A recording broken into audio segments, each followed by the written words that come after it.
बिस्मिल्लाहिर्रहमानिर्रहीम। अस्सलाम वालेकुम नाज़रीन, मैं हूं आसमा शराजी। प्रोग्राम है फैसला आपका। आज के प्रोग्राम का आगाज़ जो कि कोविड की सिचुएशन पाकिस्तान के अंदर है, ये नंबर जो है वो बढ़ चुका है। और ऑफ कोर्स अगर आपको हम आदाद व शुमार बताएं जो कि नेशनल कोऑर्डिनेशन कमेटी के हैं, उनके मुताबिक इस 4 मई यानी आज जो सुबह 8:30 बजे के तक के रिकॉर्ड्स हैं, उसके मुताबिक 1083 केसेस सिर्फ कल के दिन में जो है वो रिपोर्ट हुए। टोटल केसेस 20,186 हो चुके हैं। पंजाब में 7,524, सिंध में 7,465, केपी में 3,129, बलूचिस्तान में 1,218, इस्लामाबाद में 415, जीबी में 364, एजेके में 71 केसेस जो हैं वो रिपोर्ट हुए हैं। टोटल रिकवर्ड जो है वो 5,590 हैं। 462 अमवात हो चुकी हैं और 22 अमवात जो हैं वो 3 मई को सिर्फ यानी कल गुज़िश्ता दिन रोज़ हुई हैं। सिंध में 130 अमवात हैं, पंजाब में 124 हैं, केपी में 180 अमवात अब तक हो चुकी हैं। इस केपी का नंबर कम है लेकिन अमवात का नंबर जो है सबसे ज़्यादा है। ICT यानी इस्लामाबाद में 4 अमवात हो चुकी हैं। बलूचिस्तान में 21 जो है वो अमवात की तादाद है, जीबी में 3। बहुत सारी सिचुएशन में 173 ऐसे मरीज़ हैं जिनकी सूरत हाल इस वक्त बिल्कुल वो तशवीशनाक है और वो खैरियत से नहीं है। 717 हॉस्पिटल्स हैं जिसमें कि कोविड की जो फैसिलिटीज़ हैं वो दी गई हैं, जहाँ पे 3,829 के करीब जो मरीज़ हैं वो वहाँ पे एडमिट हैं। ये तो हो गई कोविड की सिचुएशन जो कि इस वक्त पाकिस्तान की है। नंबर बढ़ता चला जा रहा है और एक दिन के अंदर जो टेस्ट है ज़ाहिर है उसको देखा जाए तो ये तादाद कहीं ज़्यादा है जो दीगर ममालिक के पैटर्न हम देखते हैं उसके हवाले से। दूसरी तरफ जो है वो HRCP की एक रिपोर्ट आई है। कोविड के ऊपर हम तफसीली बात करेंगे लेकिन प्रोग्राम के पहले हिस्से में थोड़ा आगाज़ में हम HRCP की उस रिपोर्ट को ज़रूर मेंशन करना चाहते हैं जिसमें कि मईशत, सहाफ़त और इंसानी हुकूक की सूरत हाल के ऊपर काफ़ी तशवीशनाक चीज़ें जो हैं और मायूसी का इजहार किया गया है। 2019 के साल को बताया गया है कि मईशत के बेहतरी के वादे हुकूमत पूरी नहीं कर सकी। पसंदीदा सियासतदानों और बड़े कारोबारी अफराद को नवाजा जाना वाज़े रहा। पाकिस्तान पर कर्जों का माली बोझ बढ़ा। माली मामलात की फैसला साजी IMF का गलबा रहा।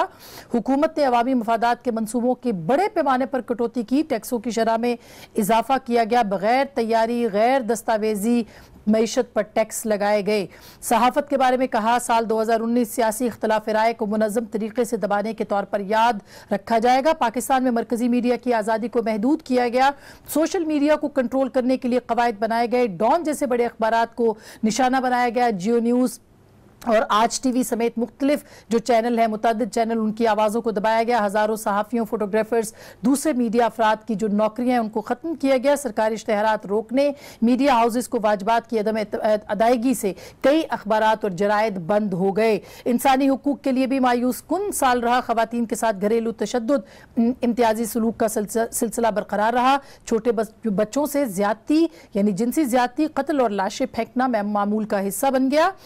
औरतों को गैरत की भेंट चढ़ाने की रिवायत जारी रही। बच्चों और औरतों के खिलाफ जराइम के हवाले से पंजाब सरे फहरिस्त रहा। HRCP की इस रिपोर्ट के ऊपर इंसानी हुकूक के कई तहफ़्फ़ुज़ात जो है कई इक़दामात हैं उनको नज़रअंदाज किया गया। ये वज़ारत इंसानी हुकूक ने कहा है और उन्होंने कहा है कि ये जो रिपोर्ट है ये हक़ाइक़ पर मबनी नहीं है। ताहम HRCP कह रहा है कि वो अपनी रिपोर्ट के ऊपर आज भी कायम है। हमारे साथ मौजूद हैं HRCP के सेक्रेटरी जनरल जनाब हारिस खलीक साहब। उनसे हम बात करते हैं कि सूरत हाल है क्या और किस तरह से ये रिपोर्ट मुरतब की गई है और किस तरह से इसका जायजा लेके हम ये समझे कि ये हतमी रिपोर्ट जो है वो शाया हुई है। अस्सलाम वालेकुम हारिस। जी वालेकुम अस्सलाम आसमा। हारिस, ये जाहिर है कि जो रिपोर्ट आई है ये तो काफ़ी ज़्यादा एक तरह से चार्जशीट है। इंसानी हुकूक के हवाले से, सहाफ़त, आज़ादी, इज़हार राय के हवाले से, मौशी एतबार से, बेरोज़गारी के हवाले से पूरी कॉम्प्रिहेंसिव रिपोर्ट है। बहुत काम किया है लेकिन इसको मुस्तरद कर रही है इंसानी हुकूक की वजारत और हुकूमत पाकिस्तान। आसमा, अगर आप इजाजत दें तो मैं ये कहूं कि मुस्तरद उन्होंने नहीं किया है जी। हम तो ये समझते हैं कि बड़ा खुशाइंद है कि उन्होंने अपने बयान में ये कहा कि हमें HRCP की नीयत पे तो शुबा है मगर बहुत से जो इंसानी हकूक की पामालियां पाकिस्तान में रूनुमा हुई हैं उनका जो इसमें तस्करा है हम उससे इत्तफाक करते हैं। उन्होंने ये भी कही है अपने बयान में बात, मगर साथ साथ हमने एक वजाहती उसका बयान जारी किया है, जवाब दिया है। उन्होंने बहुत से ऐसे यानी जो कवानीन पास हुए हैं कवानीन मंजूर हुए हैं या मंजूरी के मराहिल में हैं, और या ऐसे कुछ इवेंट्स हैं, वाकयात हैं जिनका उन्होंने हवाला दिया है कि उसका रिपोर्ट में जिक्र नहीं है, तो हमने सफा ब सफा यानी किस सफे पे किस इवेंट का जिक्र है वो हमने उसका एक बयान जारी किया है जो आज के अखबारात में शाये हुआ है। जल्दबाजी में मिनिस्ट्री ऑफ ह्यूमन राइट्स में वो रिपोर्ट देखी, और मकसद हमारा ये बिल्कुल नहीं था कि हम मिनिस्ट्री ऑफ ह्यूमन राइट्स का कोई परफॉर्मेंस वैल्यूएशन तो हम नहीं कर रहे थे, तो ना वजीर साहिबा को ना उनके स्टाफ को उस पर मेरा नहीं ख्याल कि इतना परेशान होने की जरूरत थी। एक दफा अगर तवज्जो से रिपोर्ट पढ़ ली जाती। अच्छा, बिल्कुल हारिस साहब, एक तो आपने सोशल मीडिया पे कदगनों का और मीडिया पे कदगनों का भी जिक्र जो है वो किया है, तो क्या इस हवाले से भी आप तफसीलात बताएंगे? आपने कैसे जज किया, कहां कहां से आदादो शुमार इकट्ठे किए, और क्या आप समझते हैं कि सोशल मीडिया को खास करके रेगुलेट करने के लिए इसीलिए रेगुलेट किया गया कि सोशल मीडिया को दबाया जाए और आवाज़ों को दबाया जाए? आसमा, मैं तो हैरान हो रहा हूं कि ये सवाल मुझसे आप पूछ रही हैं, और इसमें नाज़रीन के लिए हारिस साहब, नाज़रीन जानना चाहते हैं कि तरीकाकार क्या है। अच्छा जी हाँ बिल्कुल। तो आप और आपके जैसे बहुत से साथी हमारे जो साथी हैं, दोस्त हैं, उनके कुछ जाती तजुर्बात भी हैं, मगर बहुत से शवाहिद मौजूद हैं जिसमें एक बहुत ज्यादा सल्ब की गई हैं सहाफती आजादियां, और महज सहाफती आजादियां नहीं बल्कि इजहार राय पर जो पाबंदियां आए हैं उसमें कुछ चीजें बड़े ही सटल तरीके से हुई हैं, मलफूफ करके पेश किया गया है और दबाव डाले गए हैं, और वो सब हमारे पास अच्छे खासे उसके बयानात, हमारी अपने फैक्ट फाइंडिंग मिशंस की तफासील और शवाहिद मौजूद हैं। ये कोई किसी के पूरे पाकिस्तान के जो लोग टेलीविजन और टेलीविजन न्यूज चैनल्स देखते हैं उनके इल्म में है कि ऑन एयर जाते जाते इंटरव्यूज ऑफ एयर हो जाएं, तो ये तो जमहूरी अदवार में पाकिस्तान में पहले कभी नहीं हुआ। तो या तो अब इसकी जिम्मेदारी किसी और पर डालें, या आप खुद उस जिम्मेदारी को तस्लीम करें और उसे ठीक करने की कोशिश करें। हारिस, मैं जानना चाह रही हूँ कि आपने कुछ रिकमेंडेशंस भी दी हैं हुकूमत के लिए या रियासत के लिए, उसकी तफसीलात क्या हैं वो भी हम जानना चाहते हैं कि HRCP एक बड़ा मोतबर इदारा है और उसने जो रिकमेंडेशंस भी दी हैं वो भी बड़ी क्या काबिल अमल भी हो सकती हैं रियासत के लिए या नहीं? देखिए, हर चीज काबिल अमल है। अगर 1973 का आईन बन सकता है, 18वीं तरमीम हो सकती है, नेशनल फाइनेंस कमीशन अवार्ड हो सकता है, काउंसिल ऑफ कॉमन इंटरेस्ट बन सकती है पाकिस्तान में, तो हर चीज अगर एक सियासी अमल के जरिए से की जाए बिला लिहाज तफरीक के सियासी मकतबा फिक्र, जरूरी नहीं है कि मैं और आप उस सियासी जमात से या उन सियासी अफकार से इत्तेफाक करते हों जो हमारे मुखालिफिन के हैं, लेकिन अगर गुफ्तगू-ओ-जनीद के जरिए, मुज़ाकरात के जरिए, मुकालमे के जरिए अगर तमाम स्टेक होल्डर्स पॉलिटिकल प्रोसेस के जरिए से, पॉलिटिकल स्टेक होल्डर्स, सियासी स्टेक होल्डर्स, सियासी प्रोसेस के जरिए से सब कुछ किया जा सकता है। हमने बड़ी वजाहत से उन कवानीन की भी दर्ज की है जिन कवानीन को बनाए जाने की जरूरत है या जिन पर अमल दरामद की जरूरत है, इसलिए कहां पॉलिसी साजी की जरूरत है उसका भी तस्करा है, और उसके लिए बहुत तफसील है। यानी वो सिर्फ शहरी और सियासी हकूक की बात नहीं है, बल्कि वो मुआशी और समाजी और सकाफती हकूक के भी सिलसिले में भी हमारा यही ख्याल है, क्योंकि हम समझते हैं कि जहां आजादी इजहार और आजादी राय और सहाफती आजादियों का मसला है, उतना ही, अगर उससे ज्यादा नहीं तो उतना ही मसला एक पाकिस्तान जैसी एक कमजोर मुआशी मुल्क में जो मुआशी तौर पर पसमानदा है, कमजोर है, वहां जो मुआशी हकूक की पासदारी है और मुआशी हकूक का लोगों का वो भी इम्पोर्टेंट है, बिल्कुल उनकी जरूरियात को पूरा करना है। तो उसकी भी बहुत तफसील से इस रिपोर्ट में हमने यानी हुकूमत से हमारा ये मुतालिबा है। हम हुकूमत से दरखास्त नहीं करते, मुतालबा करते हैं, क्योंकि हम समझते हैं कि हम शहरी हैं और हमारा हक इस मुल्क पे ज्यादा है। बहुत शुक्रिया, तो हमारा बहुत शुक्रिया है कि तमाम चीजों पे अमल किया जाए। बहुत शुक्रिया हारिस खलीक साहब, हमें तफसीली बता रहे थे कि HRCP के क्या मुतालबात हैं और जो रिपोर्ट पेश की है उन्होंने उसके मंदरजात भी उन्होंने एक्सप्लेन किया और वजाहत की। अब बढ़ते अपनी अगली स्टोरी की तरफ। सुप्रीम कोर्ट ऑफ पाकिस्तान में आज अज़खुद नोटिस की समाअत हुई है जो कि कोविड-19 के हवाले से और काफ़ी अहम रिमार्क्स जो हैं वो बेंच ने दिए हैं। मसलन ये कि हुकूमत की कारकर्दगी के हवाले से वफाक और सूबे जो हैं उनके आपस में जो तनाजुर, उसके कोविड के तनाजुर के अंदर जो उनकी रिलेशनशिप है उसके ऊपर भी काफ़ी अहम रिमार्क्स जो हैं वो दिए गए हैं। मसलन चीफ जस्टिस ऑफ पाकिस्तान ने जो कोविड के टेस्ट हैं उनके हवाले से जितनी इक्विपमेंट है, उसके हवाले से जितनी गैर मुल्की इमदाद है, उसकी तकसीम है, उसके हवाले से भी कुछ सवालात उठाए हैं जो कि बहुत अहम है। और साथ ही साथ उन्होंने ये भी कहा कि वफाक और सूबाई हुकूमतों को की रिपोर्ट में कुछ भी नहीं, इदारे क्या काम कर रहे हैं, आप लोग अरबों रुपए खर्च कर रहे हैं लेकिन किसी को नहीं मालूम कि मुल्क में क्या हो रहा है। कोरोना का अखराजात का जो ऑडिट है वो करवाया जाएगा तो पता चलेगा कि असल में क्या हुआ। इसी तरह से जस्टिस काजी अमीन साहब ने रिमार्क्स दिए कि पंजाब में कोरोना वायरस के मरीजों के साथ साथ जो अमवात हैं वो भी बढ़ रही हैं और सूबे में मरीजों की तादाद में भी खतरनाक इजाफा देखने को आया है। जस्टिस उमर अता बंदयाल साहब ने फरमाया कि सूबाई हुकूमत ने जो इक़दामात उठाए हैं वफाक से उनकी तस्दीक ज़रूरी है। सिंध हुकूमत ने लॉकडाउन का फैसला 2014 के कानून के तहत किया। एडवोकेट जनरल सिंध ने यह बताया। चीफ जस्टिस साहब ने रिमार्क्स दिए कि सूबाई हुकूमत का इख्तियार इसी हद तक है जो आइन देता है। वफाकी हुकूमत के रेवेन्यू का रास्ता सूबाई हुकूमतें कैसे बंद कर सकती हैं? कारोबारी सरगर्मियों पर वफाकी हुकूमत टैक्स लेती है तो सूबे इस पर पाबंदी कैसे लगा सकते हैं? एडवोकेट जनरल ने पंजाब ने बताया कि पंजाब में 37 सनतें खोली गई हैं। 37 सनतें खोल दी गई तो बाकी सनतों के साथ क्या मसला है? फिर साथ में उन्होंने और भी बहुत सारे रिमार्क्स दिए लेकिन जो इंपॉर्टेंट था वो ये था कि उन्होंने कहा कि एग्जीक्यूटिव पामिया है वो मुकम्मल तौर पर मफलूज हो चुकी है और साथ में ये भी कहा कि हम सैलाब, जलजले और जो मुख्तलिफ आफात थी उससे निकल आए, इस मसले से भी निकलेंगे लेकिन मसला वफाक में बैठे लोगों के मुतकब्बराना रवैये पर है। अनाज जिद से हुकूमती मामलात नहीं चलते, एक हफ्ता काफ़ी है यकसा पॉलिसी के लिए वरना अबूरी हुक्म जारी करेंगे।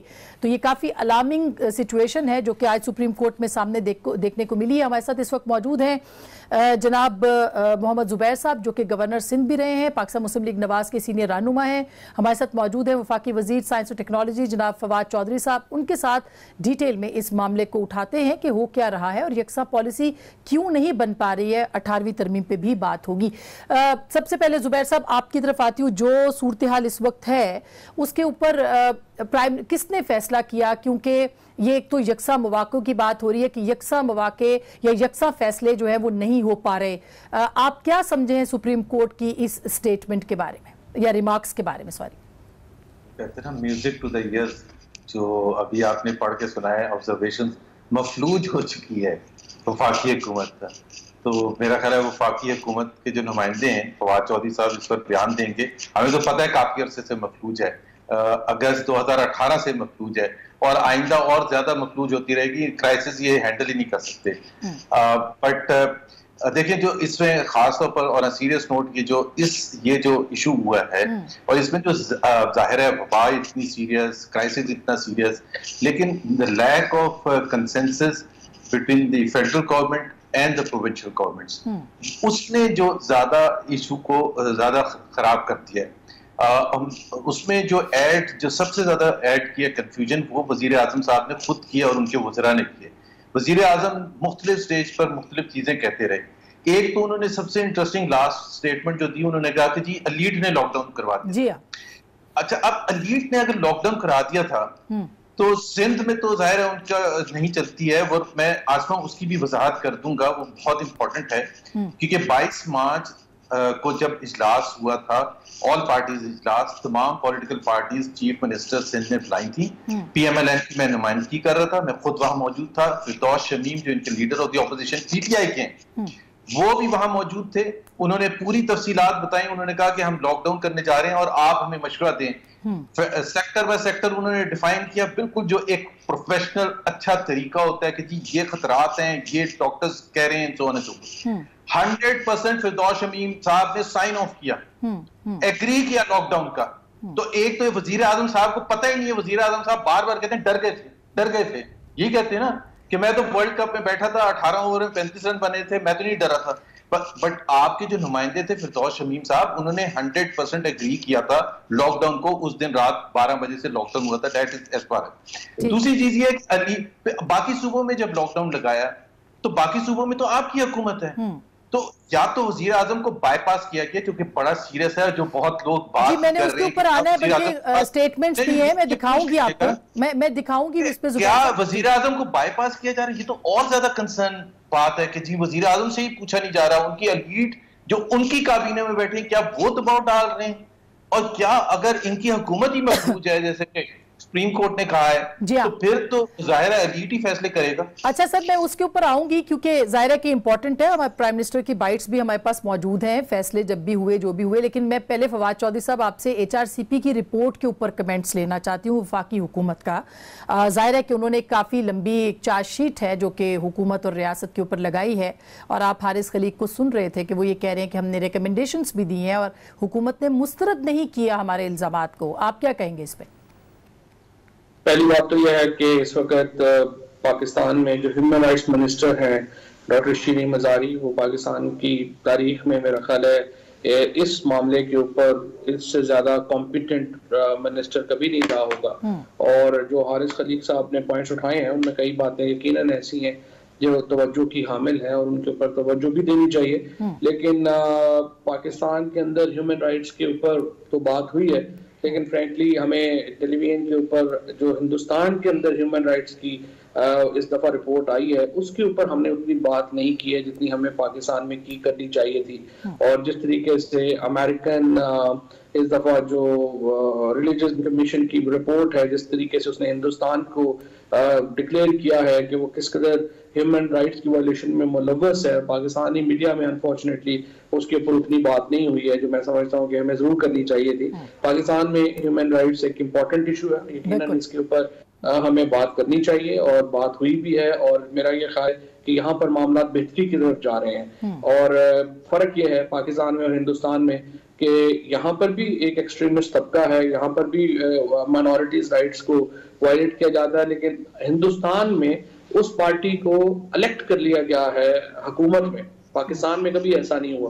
पाकिस्तान में जो मेन स्ट्रीम पॉलिटिक्स है उसमें भी कभी एक्सट्रीमिस्ट जो हैं या बहुत अल्ट्रा रिलीजियस पार्टीज हैं, इवन उनको भी कभी कोई खास पजीराई नहीं मिली है। ये पाकिस्तान में और हिंदुस्तान में बहुत लेकिन ये जैसा भी अच्छी बात है कि आपने कहा, बिल्कुल आपने बड़ी अच्छी बात, ये बड़े खुले दिल से आपने कहा कि जो चीजें हैं, और ये उन्होंने भी कहा कि मिनिस्टर साहिबा ने भी, शीरीन मजारी साहिबा ने भी कहा जो लूपहोल्स हैं वो हम ठीक करने की कोशिश करेंगे। जाहिर है हुकूमत को भी 2 बरस हुए। बहरहाल रिमार्क्स के ऊपर क्या आप कहेंगे जो सुप्रीम कोर्ट ने रिमार्क्स दिए हैं और कहा है कि 1 हफ्ते की, अगर हम समझें तो एक हफ्ते की डेडलाइन है कि जिसमें पॉलिसी बनानी है, बन जाएगी पॉलिसी यकसा? पॉलिसी तो बड़ी अच्छी बनी हुई है, पॉलिसी के ऊपर तो बड़ा अच्छा अमल हो रहा है। देखिए बात यह है कि अभी मैं जुबैर साहब की बात सुन रहा था, पीएमएलएन चूंकि सिस्टम में स्टेक होल्डर नहीं है और पीएमएलएन के अपने इश्यूज हैं इस वक्त लीडरशिप के, जुबैर साहब भी अभी तलाश कर रहे हैं कि उन्होंने पीएमएलएन के अंदर सपोर्ट किसको करना है, मरियम बीबी को करना है, शहबाज शरीफ साहब को करना है, खकान अब्बासी, या कौन सा धड़ा है जिसके ऊपर जो है वो जुबैर साहब ने अपनी उंगली रखनी है। अभी तक तो इनके अपने मसले हल होंगे, फिर उसके बाद ये जो तबसरे ज्यादा कर रहे हैं पीएमएलएन के लोग जो है वो तो इस सिस्टम में अभी है ही नहीं है। वो तो अभी पहले अपना सिस्टम बनाएं, बात करें, फिलहाल उसके बाद देखेंगे कि उनकी क्या ओपिनियन है। और इसी तरीके से तनकीद करना बाहर बैठकर तो आसान है, बाहर बैठ कर तालाब में पत्थर फेंकना तो हमेशा बड़ा अच्छा, बच्चों का अच्छा मुश्किला होता है और ये करते रहते हैं, लेकिन इसमें कुछ सीरियस बात नहीं है। मेरे ख्याल में पाकिस्तान के अंदर जो हैंडलिंग हुई है कोरोना वायरस की, उसका दुनिया की किसी भी और जो कौम है, किसी भी और सिस्टम है, आप उससे मुकाबला कर सकते हैं। और पाकिस्तान को तो पाकिस्तान की जो हैंडलिंग है उसको अब तो फॉलो किया जाता है दुनिया में। और मेरा ये ख्याल है कि जो प्राइम मिनिस्टर साहब ने स्मार्ट लॉकडाउन की पहले दिन से जो बात की, उसको अब पजीराई मिल रही है उन फर्स्ट वर्ल्ड के उन मुल्कों में भी जहां पर उन्होंने सोचे समझे बगैर लॉकडाउन किया और फिर उनको अपनी ऊपर रिव्यू करना पड़ा। तो मेरा ये ख्याल है पाकिस्तान को तो हमें, पाकिस्तान की हुकूमतों को, बेशक वो प्रोविंशियल गवर्नमेंट हो, नेशनल गवर्नमेंट हो, हमें तो क्रेडिट देना चाहिए कि जिस तरीके से उन्होंने इस क्राइसिस का मुकाबला किया। अच्छा, अब ये क्रेडिट नहीं हो रहा और इसका आज सुप्रीम कोर्ट ने भी मतलब नोटिस लिया, या खुद नोटिस है, ये पहला चीफ जस्टिस साहब का आज खुद नोटिस है। ब्रेक लेती हूँ, ब्रेक के बाद हम इस पे आएंगे कि ये जो बात की थी जुबैर साहब ने, लेकिन प्राइम मिनिस्टर जो है वो लॉकडाउन की पहले दिन से मुखालफत करते रहे। वो क्यों मुखालफत करते रहे और फिर ये लॉकडाउन क्यों हुआ, किस तरह हुआ, और उसके बाद अब वो नरम करने जा रहे हैं जो कि आज उन्होंने ऐलान किया है, इसके क्या नताइज होंगे, ब्रेक के बाद इस पे बात करेंगे।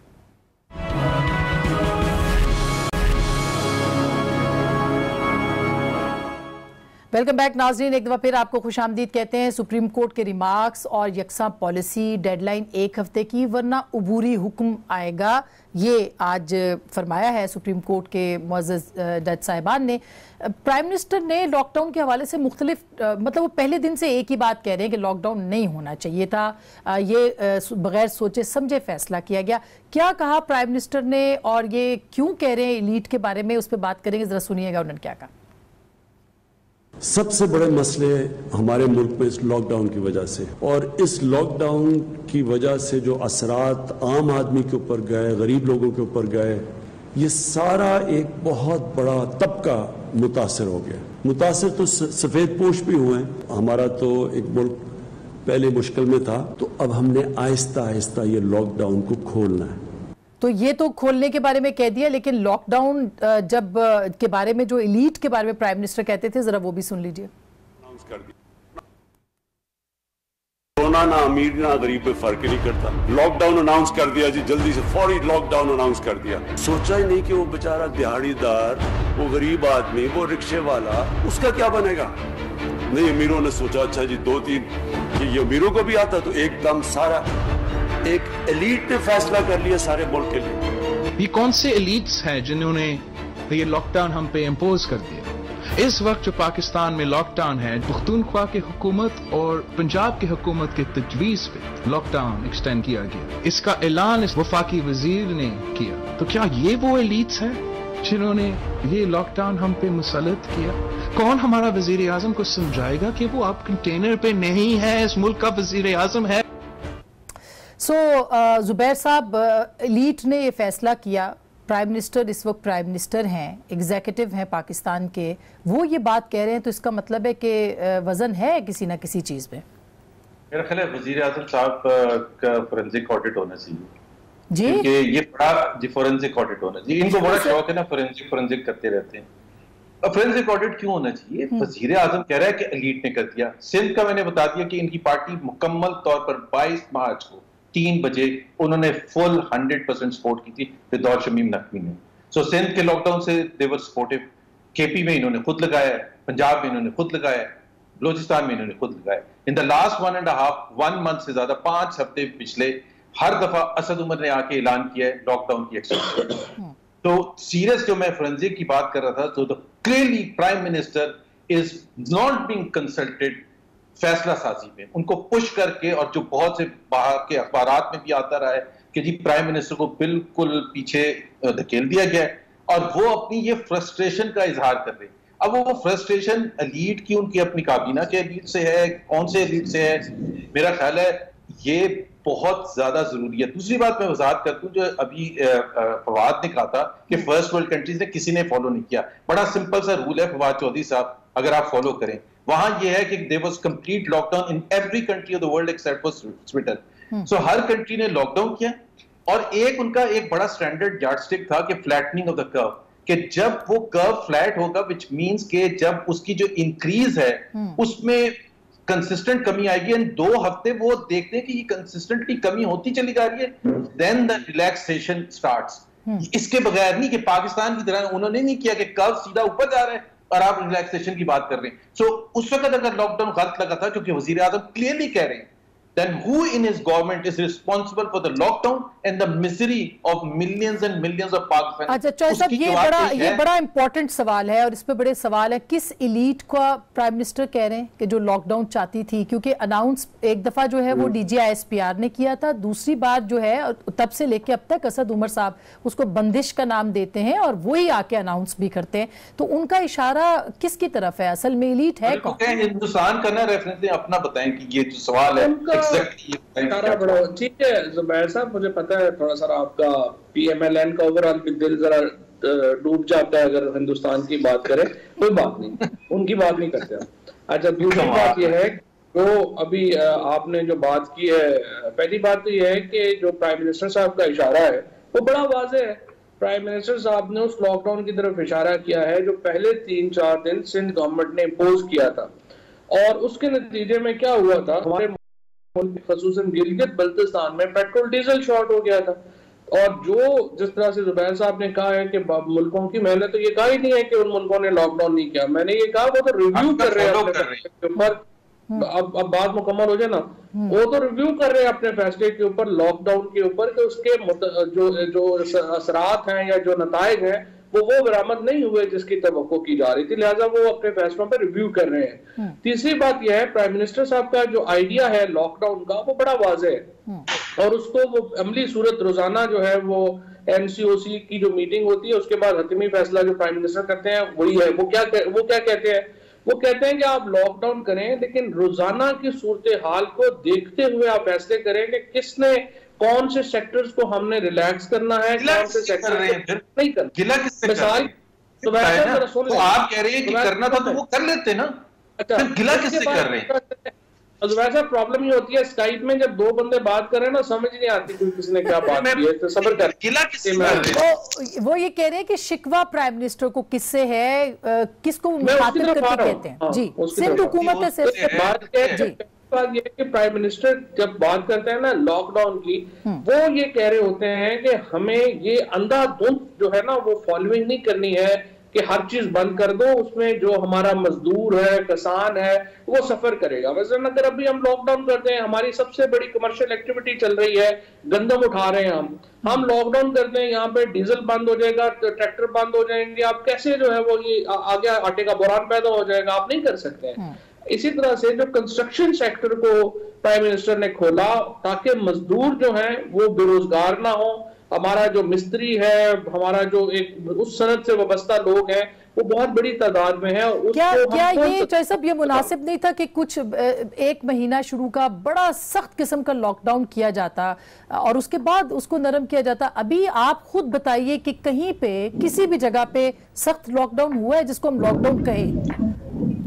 मैंने आपको मिसाल दी कि सिर्फ 4 दिन कराची में सिंध हुकूमत ने लॉकडाउन किया था मुकम्मल सख्त, और आप कहेंगे 1 महीना, 4 दिन के बाद यहाँ पे पेट्रोल और डीजल जो है वो खत्म हो गया था गिलगित बल्तिस्तान में। हम एक दूसरे के साथ जुड़े हुए हैं, ये ऐसे बैठ के ऊपर बैठ के बात करना जो है ना बड़ा आसान है, बाहर बैठ के बात करना कि नहीं ये सारा कर देते। जुबैर साहब ये बात तो फवाद चौधरी साहब की ठीक है। इस वक्त जो जाहिर है कि गुर्बत, कल आप असद उमर साहब की प्रेस कॉन्फ्रेंस आपने देखी, 2 करोड़ लोग वो कह रहे हैं कि बेरोजगार हो जाएंगे और गुर्बत की लकीर से नीचे। जी सर, ये जो हाइंडसाइट में जाके बात कर रहे हैं, NCOC की मीटिंग होती थी, उसके बाद असद उमर आते थे या ISPR चीफ आए एक दफा, तो वो उस वक्त जाके ये बातें करते जो ये अभी कर रहे हैं, जो इनके वज़ीर आज़म करते हैं। देखें जी, हमारा मसला ये है कि अगर हम करेंगे लॉकडाउन तो इससे ये मसाइल होंगे और तबाही हो गई है इकोनॉमी। आप बाद में जाके हमें बता रहे फैसला साजी तो आपने की है, फैसला साजी पर तो आपने स्टैंप लगाई है, जवाबदेही आपको करनी है कि आपने क्यों लगाया बगैर सोचे समझे। और आप बड़े आसानी से मेरे सवाल का जवाब, मेरे बयान का जवाब ही नहीं देते कि सिंध में भी जो लगा था वो आपकी पार्टी 100% उसमें शामिल थी। अभी कल ने फिरदौस शमीम को फोन करके 22 मार्च को जो इजलास हुआ है उसमें लॉकडाउन के भरपूर 100% सपोर्ट किया है। तो आप गिला किससे कर रहे हैं? आप जो कह रहे हैं कि देखें जी सोचा समझा नहीं था, किसने सोचा समझा नहीं था? और फिर 3 दिन के बाद आप उस दिन बोलते तीसरे दिन कि सोचा समझा नहीं था, बल्कि आपने उसके बदले उल्टा कर दिया कि ISPR चीफ आए, उन्होंने कहा पंजाब में लॉकडाउन है, KP पे लॉकडाउन है। आपने तो कुछ नहीं कहा। फिर जब असद उमर आके कहते हैं हर 15 दिन के बाद कि हम एक्सटेंड कर रहे हैं, तो उस वक्त ये गिले शिकवे उस वक्त करें ये अभी आप बैठ के आप दोनों तरफ फील्ड के खेल रहे हैं, जिस तरह वो शेख रशीद कहते हैं कि पिच के दोनों तरफ खेल रहे हैं कि अगर सक्सेसफुल हो गया लॉकडाउन तो हम वाह करवा लेंगे। और please let's not quote wrong things about the first world. वो रिव्यू नहीं कर रहे हैं। मैं चैलेंज करता हूं, मुझे एक कंट्री बताते, वो ये कह रहे हैं कि हमने जो फर्स्ट फेज था कंटेनमेंट का लॉकडाउन के थ्रू वो हमने अचीव पार्शली कर लिया। Now we have to relax, but we are very very careful in relaxing, और उसमें बड़े क्लियर उनके वो गाइडलाइंस हैं। Please don't misquote and don't tell your prime minister wrong things, क्योंकि वो आके नेशनल लेवल पर तकरीर करते हैं और उससे फिर उनका मजाक होता है पूरी दुनिया में। अरे फवाद साहब, यही सवाल है कि प्राइम मिनिस्टर ने फैसला किया, पूरी कौम उनकी तरफ देखती है और उनको जाहिर है कि वो एक मुंतखब वजीर आजम है, उन्हीं को फैसले करने चाहिए। जब वो फैसला कर लेते हैं कि लॉकडाउन होना है, वो इम्पोज हो जाता है। पंजाब के अंदर भी आपने देखा, बुजदार साहब ने खुद अनाउंस किया कि लॉकडाउन है और ये चीजों पर लॉकडाउन है। फिर शिकवा किससे है, फिर कौन सी इलीट है? यही वो सबसे बड़ा सवाल है जिसका फाइनेंशियल टाइम्स जवाब दे रही है, जिसका न्यूयॉर्क टाइम्स जवाब दे रही है, मुख्तलिफ इंटरनेशनल जो पेपर्स हैं वो जवाब। नहीं हाँ, वो कुछ भी नहीं। फाइनेंशियल टाइम्स वगैरह तो यहाँ पे बैठे हुए वो एक दो हमारे बेचारे पाकिस्तानी दोस्त हैं, उनको चैन नहीं आता। वो ऐसे रोज उनका ख्याल है कि इस तरह से इमरान खान हट जाएगा, जिस तरह से जुबैर साहब का और इनकी पार्टी का ख्याल है कि अल्लाह दुश्मन की तोपों में कीड़े डाले, यही स्ट्रेटजी रह गई है PMLN के पास, और तो कुछ है नहीं। तो ये तो बदुआओं के ऊपर ही है ना, वो कुछ नहीं है सर। ना फौज में और हुकूमत में जो इस वक्त कोऑर्डिनेशन है वो सबके सामने है। बस वो जो ट्रकों के पीछे लगा होता है ना, जलने वाले का मुंह काला, तो बस वही हालात हैं इनके। तो बता दें सर, दूसरी बात यह है कि जो लॉकडाउन के ऊपर मैंने आपको बड़ी तफसील से जो है वो बात बताई है। प्राइम मिनिस्टर साहब का जो लॉकडाउन की इंटरप्रिटेशन है वो मुख्तलिफ थी शुरू दिन से, जो लॉकडाउन शुरू में इम्पोज किया गया। और एक्चुअली जो प्राइम मिनिस्टर की डेफिनेशन थी, now it is now prevailing all over the world, वो बाद उनका तज्जिया जो है वो सही साबित हुआ है कि हम 100% हर चीज, सनत, कंस्ट्रक्शन, अपना एग्रीकल्चर बंद नहीं कर सकते हैं। और हमने एक कह लें कि एक बैलेंस क्रिएट करना है, जो हमने अल्हम्दुलिल्लाह पाकिस्तान में किया है। हमारा 26 फरवरी को हमारा पहला केस जो है वो कोरोना का यहाँ, मगर बिल्कुल फवाद साहब, खैर न्यूजीलैंड की और इसकी सिंगापुर की एग्जांपल्स तो मैं यहाँ पे वक्त नहीं कोट करूं। देखिए, बड़ा स्ट्रिक्ट लॉकडाउन किया और उसके बाद उन्होंने रिलैक्स किया, उसका फर्क पड़ा है। बात सुन लो, न्यूजीलैंड की तो मिसाल देना ही गलत है ना। वो 48 लाख की टोटल पॉपुलेशन है, दुबई जो है वो 30 लाख की टोटल पॉपुलेशन है। ये आप अपने मुल्क को जो है ना वो अचानक सिटी स्टेट्स पे ना ले जाया करें। मतलब कहाँ पे 22 करोड़ का मुल्क है, कहाँ पे 48 लाख की आबादी। अमेरिका कितने करोड़ का? अमेरिका कितने करोड़ का? अमेरिका में तो क्या हुआ है, वो तो कह रहे हैं कि हमें जो मतलूबा नताइज है वो नहीं बरामद। 6 हफ्ते के बाद कह रहे हैं, पहले 6 हफ्ते 98% पॉपुलेशन अंदर बंद थी। I mean please don't misquote and दूसरी कंट्रीज का मजाक ना उड़ाएं, गलत कोट करके प्राइम मिनिस्टर ना, वो तो सारे जो मुल्क हैं, सारे जहां पे मुकम्मल लॉकडाउन हुआ उन्होंने रिव्यू किया। वो कह रहे हैं पाकिस्तान की स्ट्रेटजी हफ्ते के बाद किया रिव्यू। पता नहीं किन ख्वाबों में बैठे हुए हैं, पता नहीं हुकूमत है क्या है। अच्छा मैं देखिए, जो इम्पोर्टेंट सवाल है, देखिए उसके ऊपर हम रहते हैं। जो इम्पोर्टेंट सवाल है वो यही है कि अब चूंकि नरम होगा, आज आपने नादरा ऑफिस के बाहर लाइनें तो देखी होंगी, आप दोनों ने देखी होंगी। जो भी है डिसीजन मेकिंग में PMLN है या नहीं है, पीपल्स पार्टी है या नहीं है, PTI है या नहीं है, मगर आपने देखा आज खुले हैं दफातर, तो उसके बाद क्या मनाजिर देखने को मिले? क्या हम अफोर्ड कर सकते हैं फवाद चौधरी साहब? ये सबसे बड़ा इंपॉर्टेंट सवाल है। ये फैलेगा तो हाँ। पाकिस्तान में जो फिलहाल क्राइसिस है वो this is quite under control. Allah का लाख लाख शुक्र है। बाज लोगों की बड़ी ख्वाहिश थी कि पाकिस्तान में हालात खराब हो, पता नहीं यहाँ पे लोग सियासत भी क्या करते हैं कि उनका दिल होता है कि सियासत में हमें फायदा हो जाए, बाकी चाहे लोगों का जो मर्जी बने। बहरहाल उस तरफ नहीं जाते, लेकिन वो भी लोगों की बददुआएं जो है वो नाकाम हुई। पाकिस्तान में जो मामला है वो अल्हम्दुलिल्लाह कंट्रोल में है। जो तमाम जो इस वक्त तज्जिए थे, जो तमाम नताइज थे, वो उससे एक्चुअली बहुत कम है जो कि प्रेडिक्टेड थे। और अब तो दुनिया में भी जो हमारी जो ताजा तरीन रिसर्च रिपोर्ट्स हैं वो भी बड़ी हौसला अफजा है। अच्छा, जो चले अल्लाह करे कि बेहतर हो। देखिए, दुआ तो यही है कि बेहतर हो चीजें। और 1023 केसेस जो है वो सिर्फ कल एक दिन के अंदर हुए हैं। टेस्टों की तादाद भी इतनी नहीं है जितनी दुनिया भर में हो रही है। एनीवेज, हम फिर भी दुआ कर सकते हैं। छोटी सी ब्रेक के बाद वापस आएंगे और 18वीं तरमीम के ऊपर जो इस वक्त बेवक्त की रागनी हम उसको कह सकते हैं शुरू हुई है, उसके ऊपर ज़रूर बात करेंगे। हमारे साथ रहिएगा।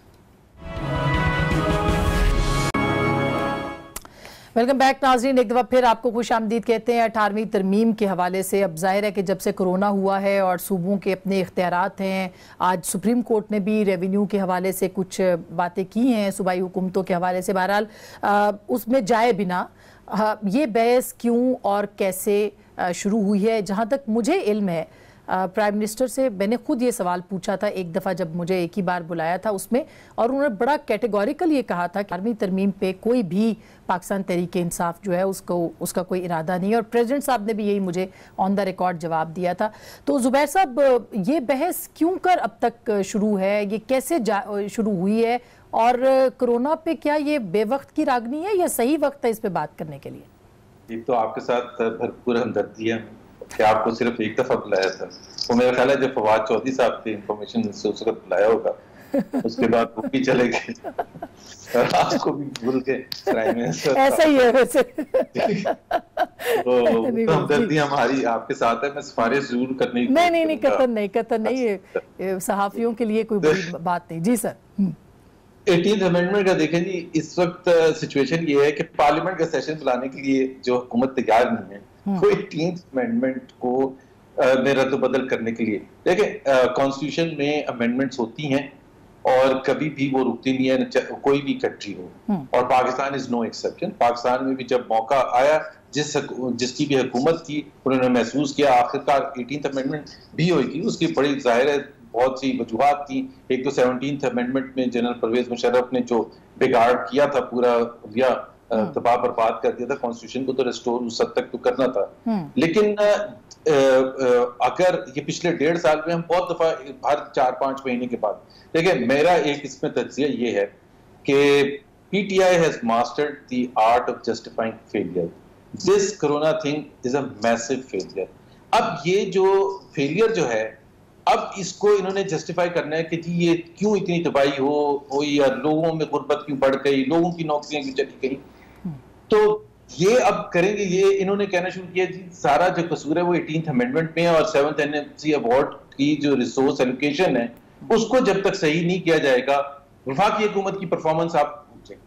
So this is in a nutshell in the next 6-8 months ये इनकी राखनी होगी। अच्छा। कि देखें जी हम तो कह रहे हैं रिसोर्स एलोकेशन को रीलुक, भाई अगर आप सीरियस हैं, अगर आप सीरियस हैं कि पार्लियामेंट का सेशन होगा, जो तरीके कार है अमेंडमेंट लाने का, और 18th अमेंडमेंट में बहुत से आर्टिकल्स हैं, कौन सा स्पेसिफिक आर्टिकल है जहां आपको लगता है तो आप वो जो तरीके कार है पार्लियामेंट्री तरीके कार उसमें आप जरूर लेके। अच्छा, ये फवाद साहब क्या एक तो ये मैं जरूर जानना चाहूंगी जो जुबैर साहब ने कहा, और प्राइम मिनिस्टर का भी पॉइंट ऑफ व्यू इसके ऊपर क्या है। दूसरा, नैब ऑर्डिनेंस और 18वीं तरमीम को भी कोई मशरूत करने की कोई बातें, कोई डील वगैरह हो रही है, मतलब अफवाहें हैं, बातें हैं, उसके बारे में आप क्या कहेंगे? ये कल परसों एक न्यूज में एक स्टोरी जब ये छपी, उसके बाद मेरी प्राइम मिनिस्टर से स्टोरी को लेके बात हुई, तो उन्होंने कैटेगरिकली कहा कि अगर हमने ये डील करनी है तो फिर हमें पीटीआई के इक़्तिदार में आने की क्या जरूरत थी। अगर हमने अपनी अकाउंटेबिलिटी के ऊपर ही बार्गेन कर लेना है, और अगर हमने नैब को इनफेक्टिव करना है और ये डील करनी है पीएमएलएन के साथ, तो फिर हमें जरूरत ही नहीं थी, हम तो आराम से अपने अपने घरों में बैठते। So prime minister has categorically जो है कि इस चीज का सवाल ही पैदा जो है वो नहीं।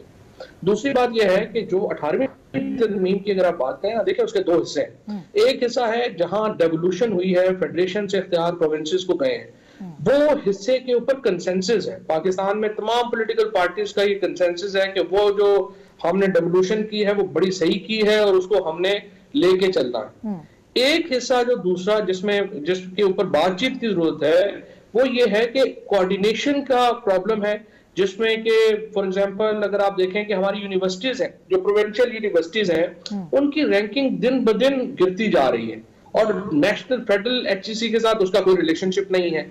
इसी तरह हमारे हेल्थ स्टैंडर्ड्स हैं, उनको आपने उसका स्टैंडर्ड एक रखना है।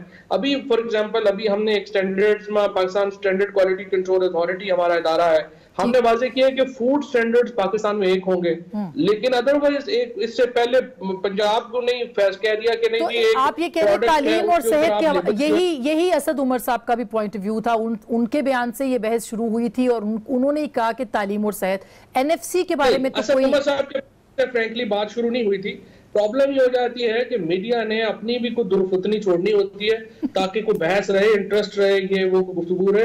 एक खबर से बात शुरू हुई थी, असद उमर साहब से सवाल पूछा गया था जिसका उन्होंने जवाब दिया, शाह महमूद कुरैशी साहब से सवाल पूछा गया था, उन्होंने उसका जवाब दिया, जिस तरह अभी आपने मेरे से सवाल पूछा है मैं उसका जवाब दे रहा हूँ। तो ये एक खबर जो थी वो किसी तौर के ऊपर भी किसी पीटीआई वाले, अच्छा ये बड़ी इंपॉर्टेंट बात आपने फवाद साहब कही है, ये जुबैर साहब के नैब ऑर्डिनेंसेस का मतलब ये कि जो भी नैब ऑर्डिनेंस नया आ रहा है, फवाद साहब इसको भी थोड़ा सा बता दे कि ये इसके अंदर फिर कोई वो जो शिकें लीक हुई थी वो कोई शामिल नहीं है, नैब के चेयरमैन के इख्तियारात को महदूद नहीं किया जाएगा, ऑर्डिनेंस भी जल्दी आना है। थोड़ा सा मैं फिर जुबैर साहब से पूछूं। वो ऑर्डिनेंस में देखें, मैं आपको बताऊं, जब पिछली दफा ये ऑर्डिनेंस आया तो एक कमेटी बनाई गई पार्लियामान के अंदर जिसमें मैं भी जिसका रुकन था, और उसमें हमने ये फैसला किया कि पीपल्स पार्टी ने सेनेट से एक लॉ पास कराया है, हुकूमत ने ऑर्डिनेंस जारी किया है, तो उसको मिला करके एक नया लॉ बनाते हैं। पीएमएलएन ने कहा कि नहीं, हमने पीपल्स पार्टी का ऑर्डिनेंस भी अप्रूव, पीपल्स पार्टी का लॉ भी अप्रूव नहीं है, हमें गवर्नमेंट का भी नहीं है, आप हमें मौका दें,